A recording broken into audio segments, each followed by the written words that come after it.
안녕하십니까?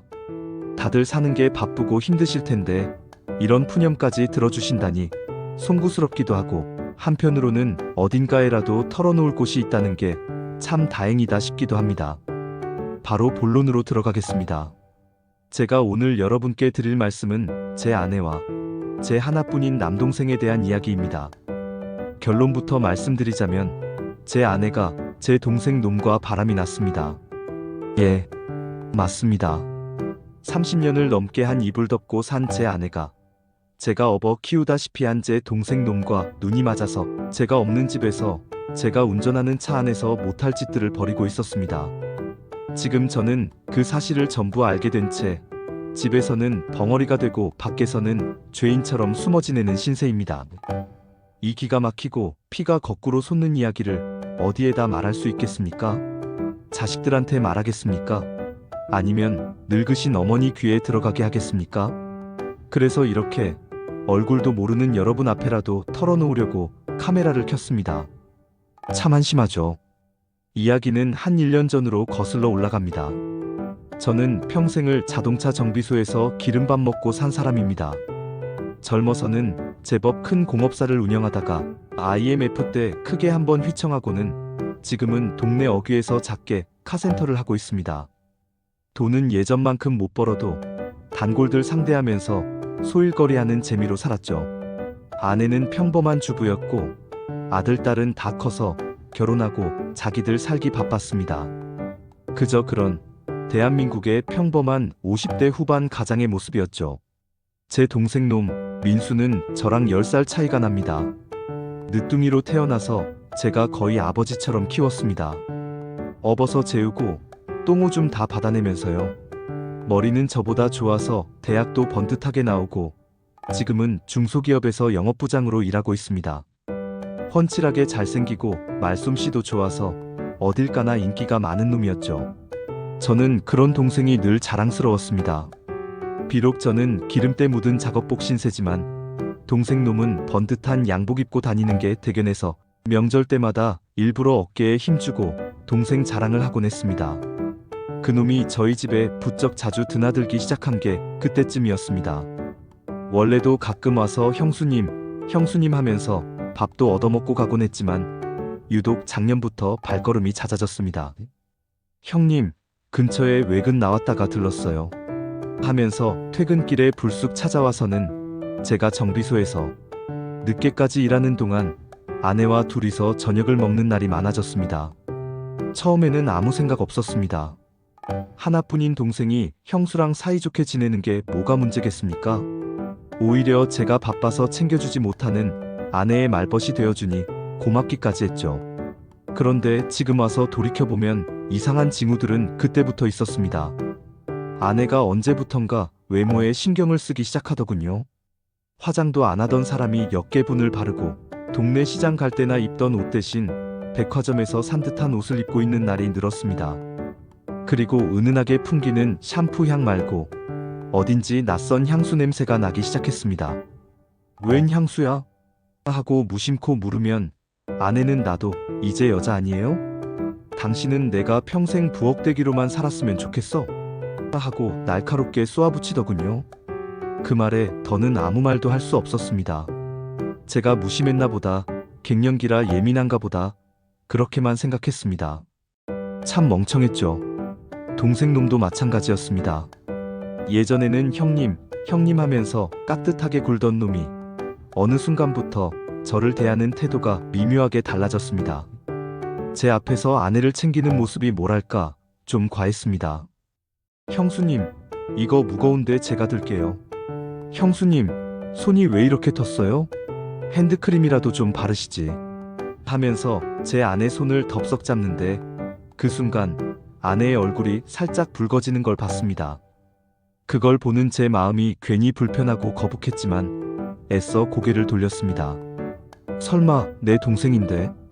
내 아내인데? 하고요. 그놈의 설마가 사람을 잡는다는 걸 그때는 몰랐습니다. 결정적인 증거를 잡게 된 건 정말 우연이었습니다. 한 석 달 전쯤이었을까요? 제 차가 오래된 스타렉스인데 얼마 전에 골목길에서 후진하다가 다른 차랑 살짝 부딪히는 일이 있었습니다. 상대방 차주가 괜찮다고는 했는데 혹시나 딴소리 할까 싶어서 며칠 뒤에 블랙박스 영상을 확인하게 됐습니다. 사고 난 시점의 영상을 찾으려고 파일을 뒤적이는데 엉뚱한 날짜의 파일 하나가 눈에 띄더군요. 제가 정비소에 차를 두고 대중교통으로 출근했던 날이었습니다. 그날 아내가 아들 녀석 집에 반찬 갖다 준다고 차를 썼었죠. 별 생각 없이 파일을 재생했습니다. 화면에는 익숙한 동네 풍경이 지나가고 있었습니다. 그런데 소리가 문제였습니다. 처음에는 아내가 혼자 흥얼거리는 콧노래 소리만 들렸습니다. 그러다 전화 연결음이 들리더니 아내의 목소리가 들렸습니다. 어디야? 나 거의 다 왔어. 그리고 수화기 너머로 들려오는 목소리. 제 동생 민수의 목소리였습니다. 알았어, 형수님. 주차장으로 바로 와. 그때까지만 해도 그럴 수 있다고 생각했습니다. 아들 집에 가는 길에 동생을 만나서 뭘 전해주려나 보다 하고요. 잠시 후 차가 멈추고 조수석 문이 열리는 소리가 들렸습니다. 민수가 차에 타더군요. 아이고, 형수님. 오늘따라 더 예쁘시네. 호호, 뭐가 예뻐. 다 늙었는데? 아니야. 내가 보기엔 지금이 제일 예뻐. 꼭 20살 아가씨 같아. 이런 시시껄렁한 농담들이 오갔습니다. 기분이 썩 좋지는 않았지만 그냥 빈말이겠거니 했습니다. 그런데 차가 다시 출발하고 나서부터 대화의 분위기가 이상하게 흐르기 시작했습니다. 그래서 형님은 아직도 몰라? 민수의 목소리였습니다. 나른하고 어딘가 끈적한 느낌이 묻어나는 목소리. 모르지. 알면 집안 뒤집어졌지. 그 양반이 얼마나 고지식한데? 아내의 대답이었습니다. 웃음기가 섞여 있었지만 그 웃음이 제 귀에는 비수처럼 들렸습니다. 하긴 우리 형님은 일밖에 모르잖아. 형수님이 이렇게 예쁜 여자라는 것도 모를걸? 평생을 옆에 두고도 참 안타까운 사람이야. 그런 말 하지 마. 그래도 내 형이야. 형이니까 하는 말이지. 좋은 건 나눠 가져야지. 안 그래? 그 말을 듣는 순간 제 심장이 쿵하고 바닥으로 떨어지는 것 같았습니다. 머릿속이 하얘지고 손이 덜덜 떨리기 시작했습니다. 정비소 한 구석에 쭈그려 앉아 제 차 블랙박스에서 흘러나오는 제 아내와 동생의 목소리를 듣고 있는 제 모습이 너무나 처참하게 느껴졌습니다. 숨이 턱턱 막혀왔습니다. 하지만 저는 영상을 끌 수가 없었습니다. 끝까지 들어야 했습니다. 이 지옥 같은 현실을 제 눈과 귀로 확인해야만 했습니다. 오빠. 아내가 민수를 부르는 호칭이 바뀌어 있었습니다. 도련님도 민수 씨도 아닌 오빠. 그 한마디에 온몸에 피가 식는 것 같았습니다. 왜 혜수가? 민수는 아예 아내의 이름을 부르고 있더군요. 다정하고 은밀하게. 우리 이러면 안 되는 거잖아. 들키면 어떡해? 아내의 목소리는 불안한 듯 했지만 그 안에 묘한 설렘 같은 것이 섞여 있었습니다. 들키면 그때 가서 생각하면 되지. 지금 이 순간이 중요한 거 아니야? 당신 나랑 있을 때 행복하잖아. 솔직히 말해봐. 그 양반이랑 있을 때보다 지금이 더 좋지? 몰라. 그 뒤로 잠시 침묵이 흘렀습니다. 그리고 차 안에서 부스럭거리는 소리와 함께 아내의 가느다란 교성이 들렸습니다. 입술이 부딪히는 소리, 질척한 소리, 그리고 민수의 낮은 웃음소리가 블랙박스 스피커를 통해 제 귀에 생생하게 박혔습니다. 저는 더 이상 듣고 있을 수가 없어서 컴퓨터 전원을 뽑아버렸습니다. 윙하는 소리와 함께 모니터가 까맣게 죽었습니다. 정비소 안은 순식간에 적막에 휩싸였습니다. 낡은 엔진오일 냄새와 쇠 냄새가 코를 찔렀습니다. 저는 한참을 그 자리에 못 박힌 듯 앉아 있었습니다. 분노, 배신감, 슬픔, 모멸감 온갖 감정이 뒤섞여 머릿속이 터져버릴 것 같았습니다. 내가 평생을 바쳐 이룬 가정, 내가 목숨처럼 아꼈던 아내, 내가 자식처럼 키운 동생, 그 모든 것이 한순간에 무너져 내리는 소리가 들리는 듯 했습니다. 그날 밤 저는 집에 들어가지 않았습니다. 정비소 구석에 있는 낡은 소파에 누워 뜬 눈으로 밤을 지새웠습니다. 수십 번, 수백 번이라도 그 두 인간을 찾아가 머리채를 잡고 멱살을 잡고 싶었습니다. 하지만 그럴 수가 없었습니다. 이 일이 알려지면 어떻게 될까? 자식들은? 팔순 노모는? 평생을 성실하게 살아왔다고 자부했던 내 인생은 뭐가 되는가? 온갖 생각이 꼬리에 꼬리를 물고 저를 괴롭혔습니다. 다음 날 아침, 퀭한 얼굴로 집에 들어갔습니다. 아내는 아무것도 모른 채 아침상을 차리고 있었습니다. 밤새 어디 갔다 이제 와? 전화도 안 받고 걱정했잖아. 그 목소리를 듣는 순간 속에서 역겨움이 치밀어 올랐습니다. 저는 아무 말 없이 아내를 쳐다봤습니다. 제 눈빛이 평소와 다르다는 걸 느꼈는지 아내가 움찔하더군요. 왜 그렇게 쳐다봐? 저는 식탁 의자를 빼고 앉았습니다. 그리고 최대한 침착하게, 하지만 얼음장처럼 차가운 목소리로 물었습니다. 어제 아들 집에 간다더니 민수 만나고 왔더군. 아내의 얼굴이 순간 굳어졌습니다. 손에 들고 있던 숟가락을 놓치는 소리가 유난히 크게 들렸습니다. 그걸 어떻게? 내 차에 블랙박스가 있다는 건 미처 생각을 못했나 봐. 소리까지 녹음되는 최신형인데. 아내의 얼굴이 새하얗게 질렸습니다. 입술을 파르르 떨면서 저를 쳐다보더군요. 변명이라도 할 줄 알았습니다. 오해라고, 아무 사이도 아니라고 소리라도 지를 줄 알았습니다. 그런데 아내는 아무 말도 하지 않았습니다. 그 침묵이 모든 것을 인정하는 것 같아 저는 더 비참해졌습니다. 언제부터였어? 제 목소리가 제 것이 아닌 것처럼 낯설게 들렸습니다. 내가 묻잖아. 언제부터 내 동생 놈하고 붙어 먹었냐고. 결국 참지 못하고 소리를 질렀습니다. 30년 결혼 생활 동안 아내에게 고성을 낸 것은 처음이었습니다. 아내는 어깨를 움츠렸지만 이내 고개를 빳빳이 들고 저를 쏘아봤습니다. 그 눈빛에는 미안함이나 죄책감보다는 오히려 원망과 도끼가 서려 있었습니다. 이제 와서 그게 중요해? 당신이 뭘 어쩔 건데? 뭐? 이혼이라도 하자고 소리 지를 거야? 온 동네방네 소문내서 나랑 민수씨, 아니 당신 동생 망신이라도 줄 거야? 그래 보든가.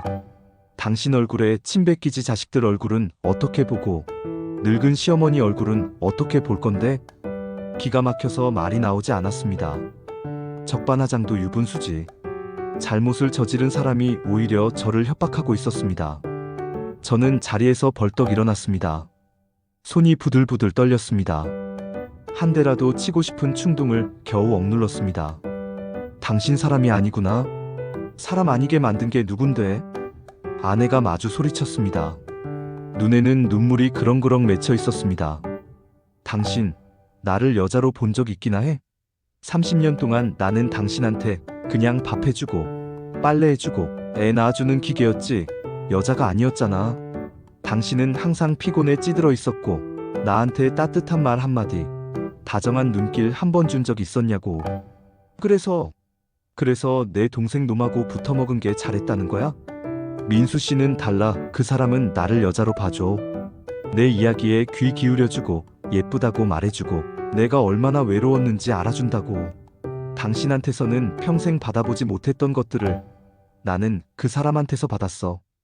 그놈이 너한테 해주는 게 뭔데? 그놈이 너한테 밥을 먹여줘, 옷을 사줘? 내가 평생 기름때 묻혀가며 벌어온 돈으로 차려입고 그놈 만나러 가서 다리 벌리고 온 게 자랑이야? 제 입에서 차마 담지 못할 말이 튀어나왔습니다. 너무나 화가 나고 분해서 이성을 잃어버렸습니다. 아내의 얼굴이 일그러졌습니다. 아내는 저를 증오가 가득 담긴 눈으로 노려보며 말했습니다. 그래, 당신이 벌어온 돈으로 차려입고 그 사람 만났어. 그 사람이 당신보다 나를 더 황홀하게 해주니까. 당신은 상상도 못할 만큼 나를 여자로 만들어주니까.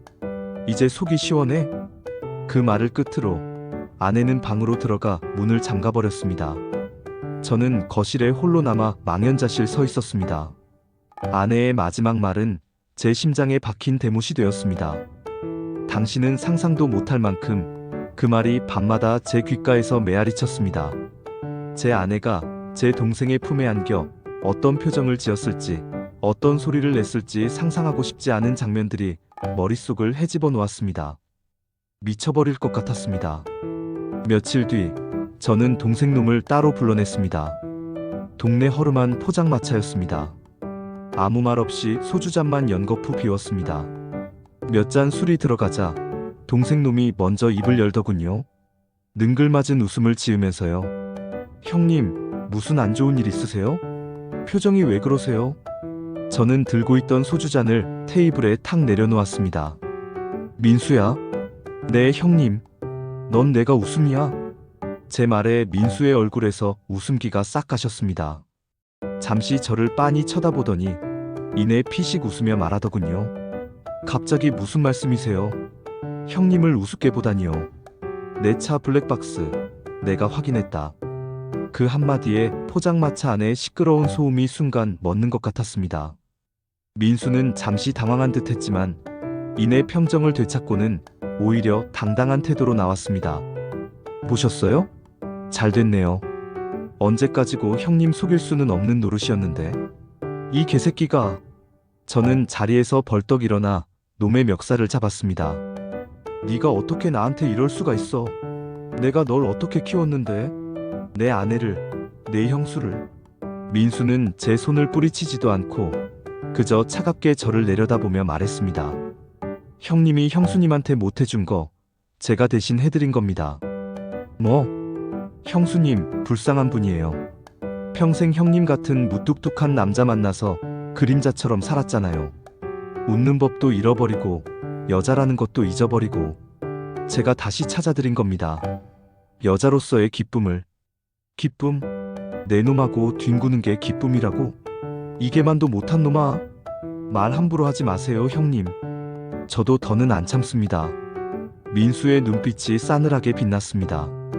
형수님이 저한테 뭐라고 하셨는지 아세요? 다시 태어난 것 같다고 하셨어요. 형님하고 살면서는 단 한 번도 느껴보지 못한 행복을 느낀다고 하셨다고요. 형님이 못 채워주는 걸 제가 채워줬는데 제가 그렇게 죽을 죄를 지은 겁니까? 멱살을 잡고 있던 제 손에 힘이 스르르 풀렸습니다. 분노보다 더 큰 무력감이 저를 덮쳤습니다. 이놈은 처음부터 죄책감 같은 건 있지도 않았던 겁니다. 오히려 저를 조롱하고 제 무능함을 비웃고 있었습니다. 저는 자리에 주저앉듯 앉았습니다. 그리고 마지막 자존심이라도 지키려는 듯 비참한 질문을 던졌습니다. 좋더냐? 내 마누라가 그렇게 좋았어? 질문을 뱉어놓고 제 자신이 너무나 한심해서 죽고 싶었습니다. 민수는 소주 한 잔을 입에 털어넣더니 입가를 씩 닦으며 대답했습니다. 글쎄요. 그건 형수님한테 직접 한번 물어보시죠. 형님이랑 할 때랑 저랑 할 때랑 언제가 더 좋았는지. 그날 이후로 저희 집은 완벽한 지옥이 되었습니다. 이혼 서류에 도장을 찍을 용기도, 그렇다고 이 모든 걸 엎어버릴 자신도 없는 저는 그저 껍데기만 남은 가정을 위태롭게 지탱하고 있습니다.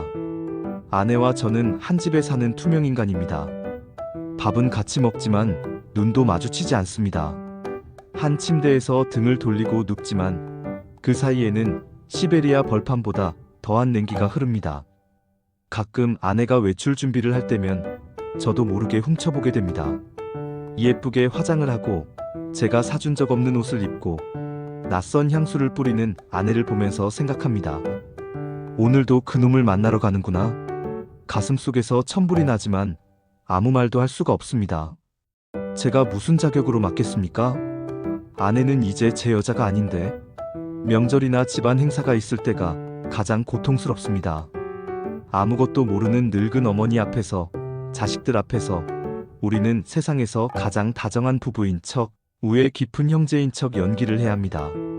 아내는 동생놈이 따라주는 술을 웃으며 받고 동생놈은 제게 허리를 굽혀 절을 합니다. 그 위선적인 장면을 보고 있노라면 속이 뒤집어져 토할 것만 같습니다.